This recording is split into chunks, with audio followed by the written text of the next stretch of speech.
All right, hello and welcome into the Week 2 edition of 8 Sports Nightcap here on WRIC.com and our Facebook page, YouTube. We're all over the place.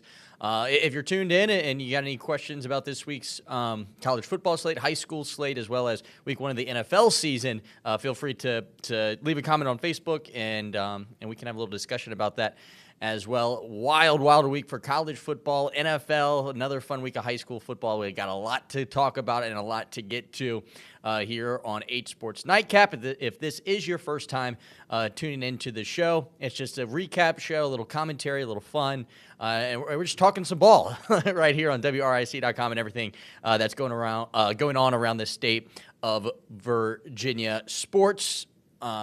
Let's go ahead and get started with Virginia Tech because they were at home this past weekend playing Marshall, and they get in the win column for the first time, a 31-14 win for the Hokies against Marshall.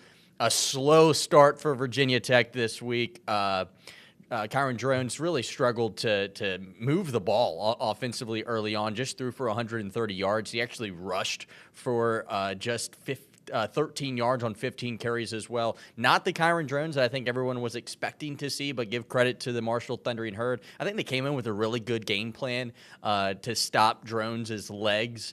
But what that led to was Tootin rushing for 120 yards and a score for Virginia Tech. They do get the big win, 31-14. Took them a long time to move the ball down the field. They could not get their offense going. Online, a lot of people seem to want to blame Tyler Bowen, the offensive coordinator for Virginia Tech, but I think you have to give a lot of credit to the Marshall Thundering Herd. Drones looked to throw the ball a lot in that first quarter. Really, the only thing they got going were screen passes, and it took a long time for Virginia Tech to finally get into the end zone.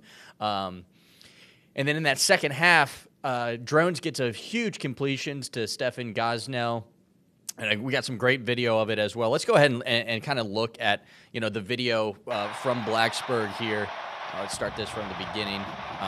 The Hokies taking on the Marshall Thundering Herd. This video, thanks to our friends over at WFXR in Roanoke. A great crowd on hand, near sellout. It might have been a sellout altogether for the Hokies. Finally back at home, a lot of excitement.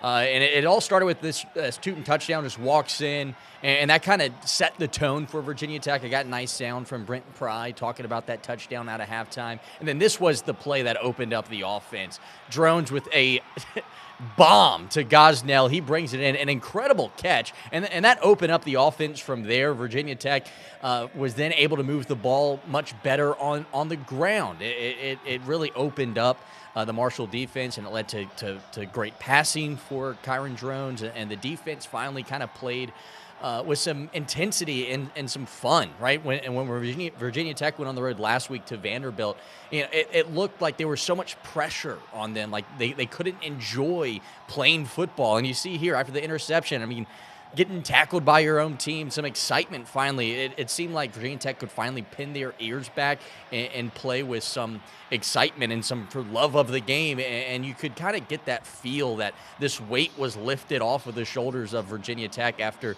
going down early against Vanderbilt, then losing that game, and then struggling in the first half against Marshall. It was really interesting to see, Virginia Tech kind of come to life, kind of saw the team that I think everyone was expecting to see in the second half against Marshall. They do get, a 17-point win over the Thundering Herd in front of a great crowd on hand. And it was just exactly what the doctor ordered for Virginia Tech, and this is what head coach Brent Pry had to say after the game. Some moments in the first half, and for various reasons, we couldn't run it consistently enough. But I thought the offensive staff, again, did a nice job at halftime. And, the players had great determination from the onset, I thought. It felt different. I thought there was some good energy, good mentality. We just didn't, we couldn't, we weren't good on third down in the first half, but I thought the ability to run the ball and to make that statement to start the second, we went 3 and out on defense, right? It's 10-7. They got a chance to do something. The defense snuffs them, and then we have that type of drive and finish it with a touchdown. That set the tone for the half.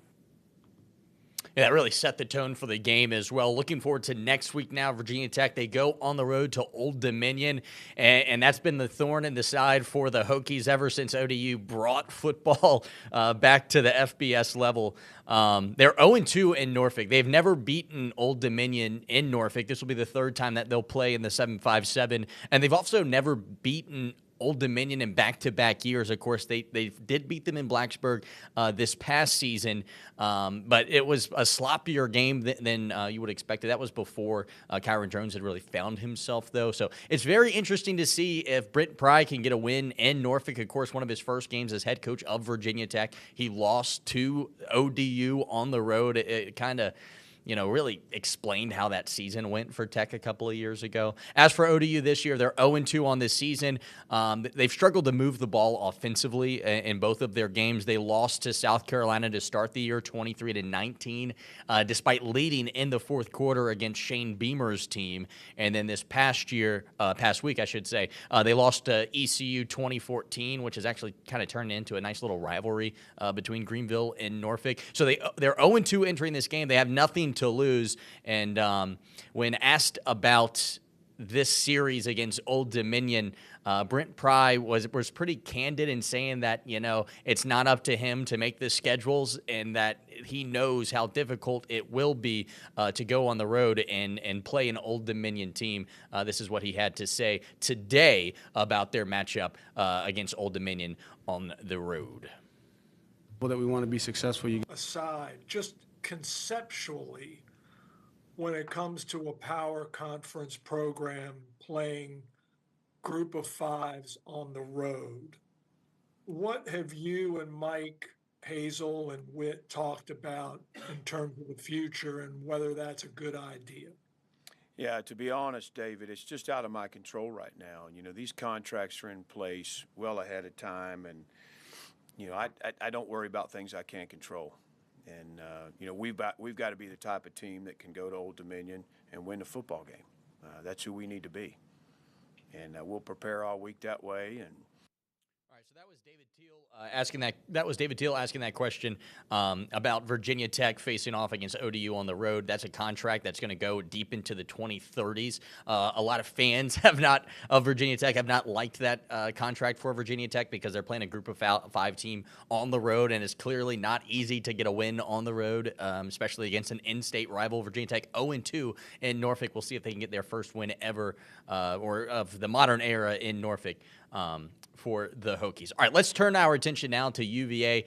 What a win for the Cavaliers. They come from behind win, 31-30 over Wake Forest. Anthony Calandria, had an incredible game. 357 yards passing, 3 touchdowns, 33 for 43. A big come-from-behind win for Virginia Tech. They were down 14 in the second quarter, down 13 in the second half as well. And it marked the first win ever for UVA over Wake Forest in Winston-Salem. I shouldn't say ever.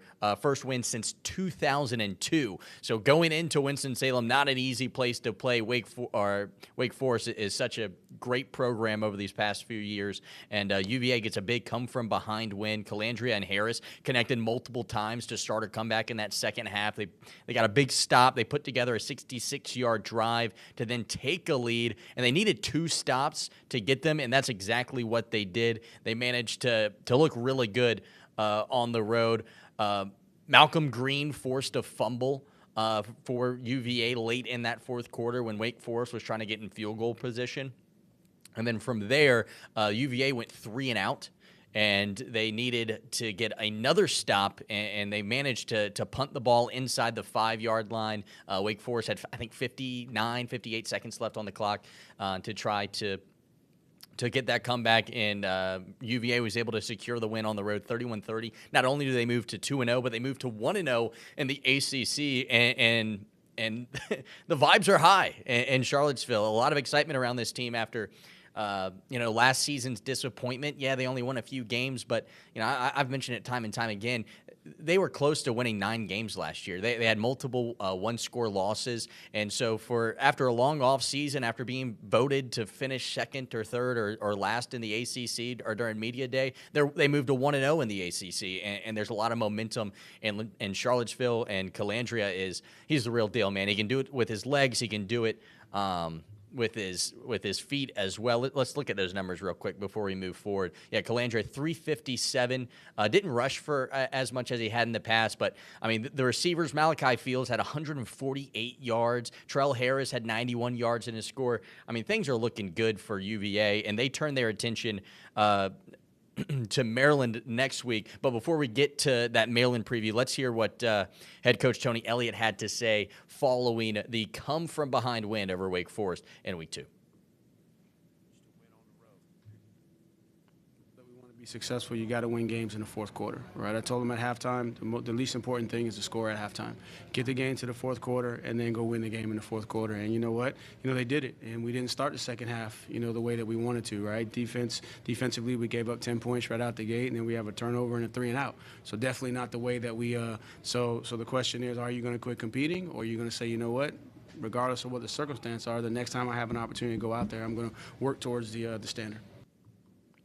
Yeah, and they did. They apparently took that full-heartedly, and they do come from behind to beat Wake Forest on the road 31-30. They now turn their attention to Maryland. Maryland is a team that obviously used to be in the ACC. They left, I think, in 2012 or 2013. This is the second time that UVA has played Maryland since they left the ACC. Last year, they lost by 30 points. 42-14 was the final in that game. But last year's UVA team, very different from this year's. And in fact, that loss at Maryland was really their worst game of the season. Most of their other games were pretty close, other than the season finale against Virginia Tech. As for Maryland this year, they beaten UConn 50-7 to start their season, and then they lost to Michigan State. An okay Michigan State team, 27-24 last week. And today, head coach Tony Elliott talked about this Maryland team and how they're not so much so a Big Ten team that they're going to run it down your throat like you see with Wisconsin and Nebraska, Ohio State, Michigan. They're more so closer to their old ACC ties and how they run their offense.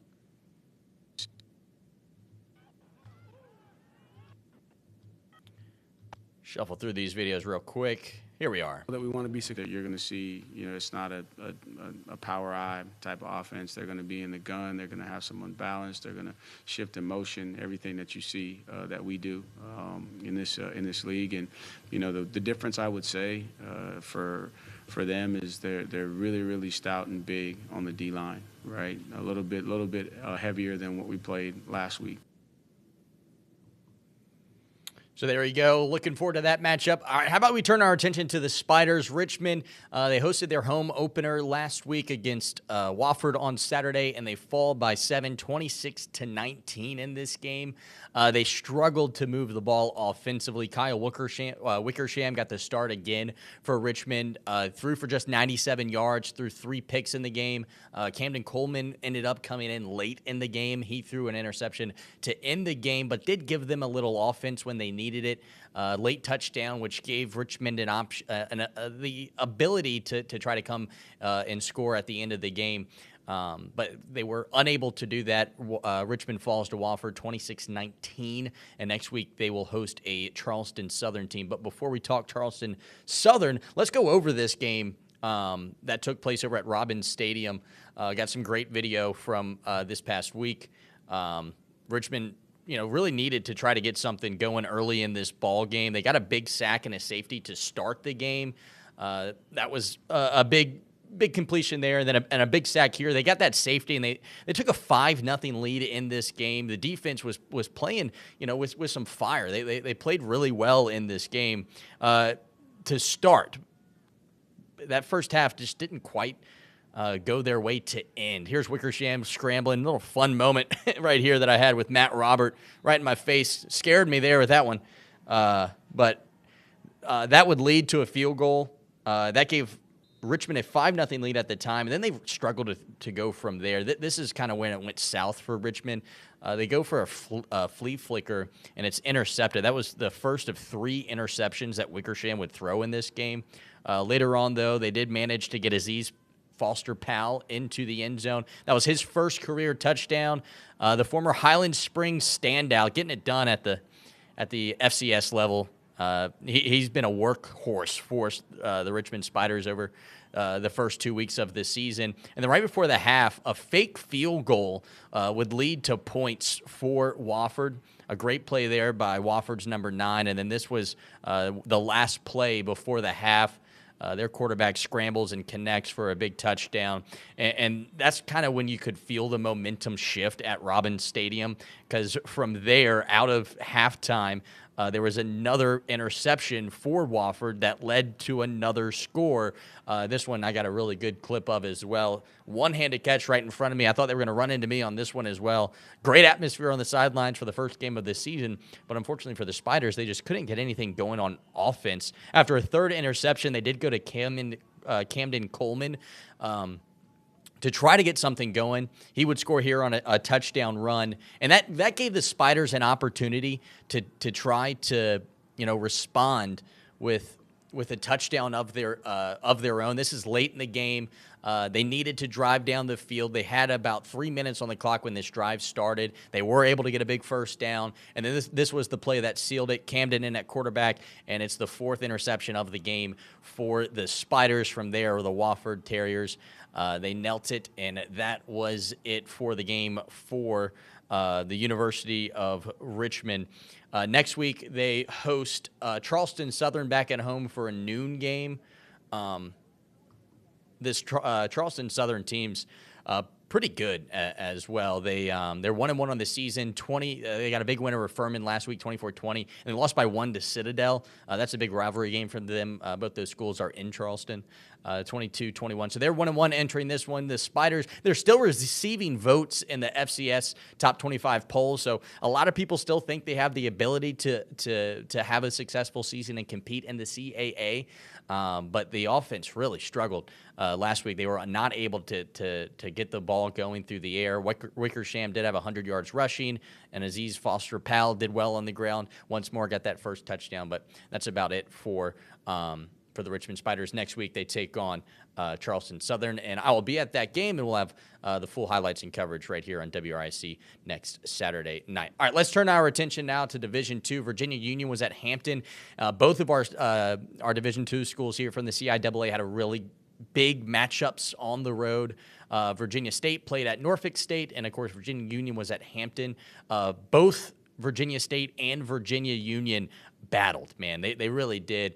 They went on the road and took on some tough opponents, some Division I schools. They weren't supposed to be in the games, and they took both Norfolk State and Hampton to the wire. I got some highlights courtesy of our friends over at Wavy, as well as WVEC. Appreciate them sending us some footage from their games. This is the Virginia Union highlights against Hampton.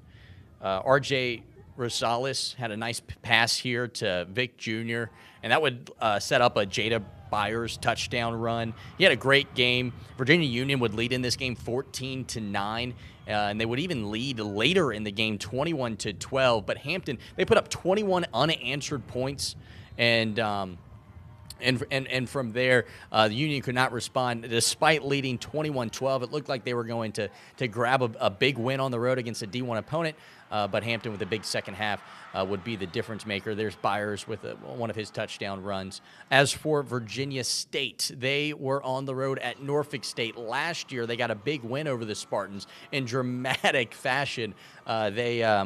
They blocked the field goal late in the game and got a big win. It looked like they were going to do it again at Norfolk State. Early on, Jalen Daniels to Jaquez Jones. That gave the Spartans a 7-0 lead. But then Romello Williams answered, finding Kevin Gales for Virginia State.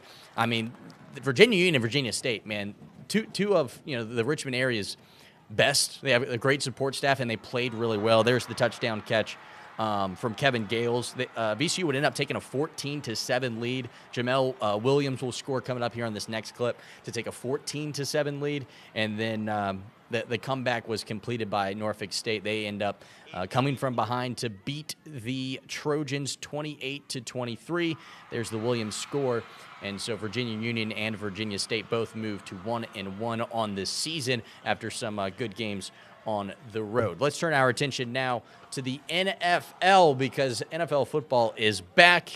And we're pretty excited about it here on Channel 8. The Commanders on the road at Tampa Bay, they fell 37-20. Jaden Daniels making his professional debut for the Commanders, and played okay, right? He played pretty good.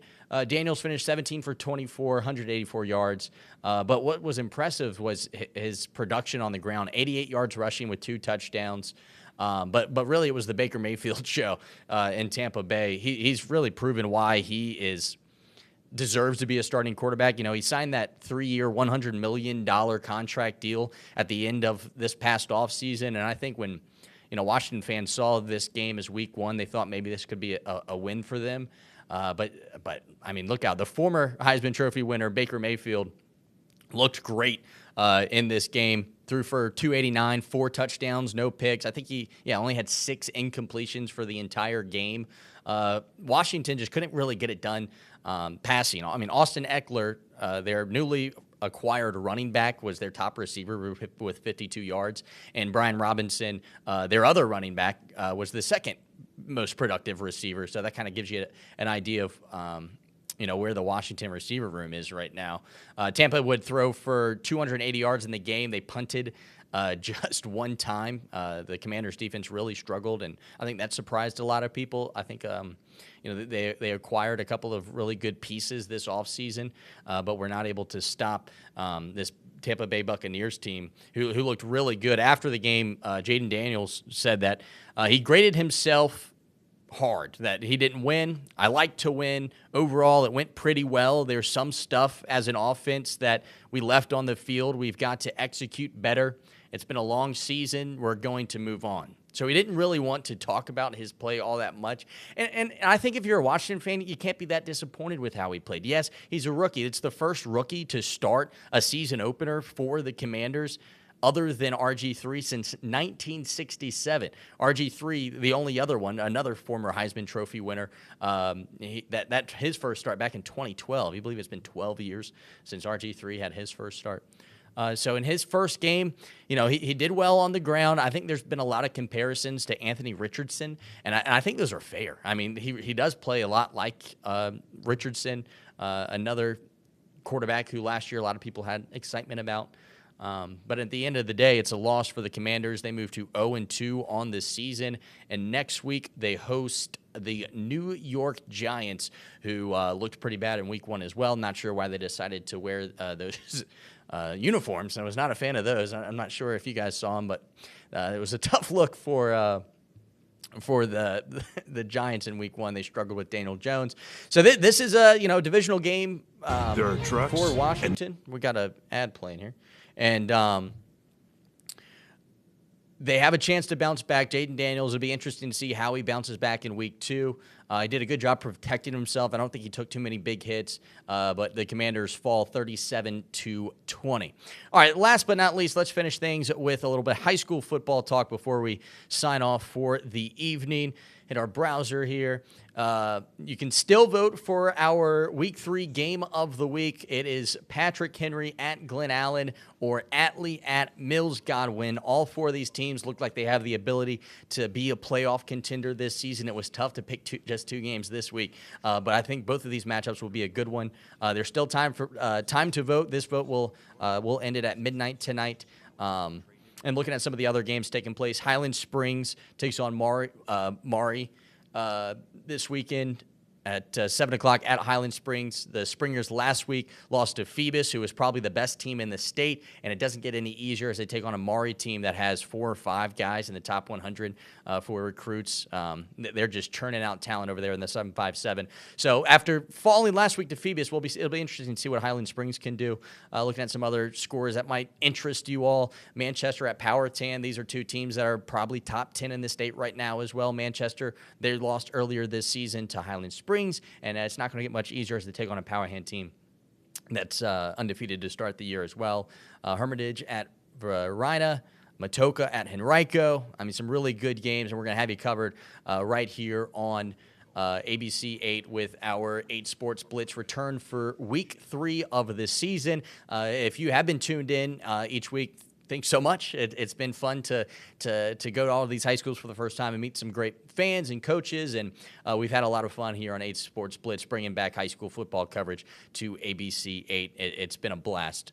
If you're just now tuning in, appreciate you joining us for the Week 2 edition of 8 Sports Nightcap. Like I said, we're still kind of learning this thing, see what's going to work for us here. But we're talking Virginia Tech, Commanders, as well as Richmond Spiders football. And once basketball season starts, we got a lot to talk about with VCU and Richmond. So I appreciate you guys tuning in as we still kind of take the training wheels off this thing and go full speed. But thanks so much for tuning in to 8 Sports Nightcap, Week 2, the second edition of our show. And be sure to tune us next week as well. Same place, same time. That's Tuesdays at 6:45. Big thanks to Tanik Blair helping me out here, producing on the other end. And we'll see you next week around this time as well. Good night, everybody. We'll see you tonight at 11 o'clock on ABC News 8.